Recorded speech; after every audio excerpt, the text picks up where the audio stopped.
Marseille et son cercle des nageurs. La cité phocéenne est la ville d'adoption du Guyanais Mehdi Metella. Depuis 2013, il est pensionnaire du meilleur club de France de sprint. Mehdi a repris le chemin de l'entraînement. Après un bilan positif au championnat de France, il s'est accordé un break. Ça m'a fait beaucoup de bien.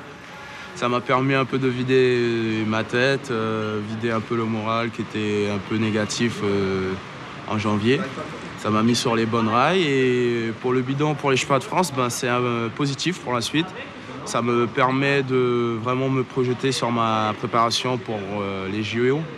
Alors oui, très positif. Mais Mehdi a connu un passage à vide en début d'année et c'est à force de travail qu'il a retrouvé la motivation. Au championnat de France, le sprinter est parvenu à s'imposer sur le 100 mètres nage libre.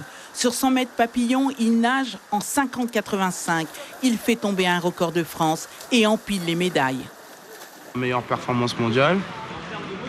Deuxième chose, les 3 titres. Et troisième chose, gagner mon 100 mètres crawl que maintenant ça fait depuis 2007 que je gagne. Avec toutes ces performances, à 26 ans, le nageur guyanais s'impose comme le leader naturel de l'équipe de France. Mehdi, après la récup, là, tu fais les rotateurs. C'est quelqu'un qui a des objectifs très personnels finalement. Il a envie de gagner, mais pour lui, c'est pas quelqu'un qui a envie d'écraser l'autre. Il aime bien. Il y en a beaucoup qui se motivent de battre l'autre. Les motivations de Mehdi sont un peu différentes, donc je crois pas que ça l'impacte négativement en fin de compte. Je pense qu'on est tous des têtes d'affiche en équipe de France. Alors non, je ne me vois pas tellement être une star dans cette équipe de France.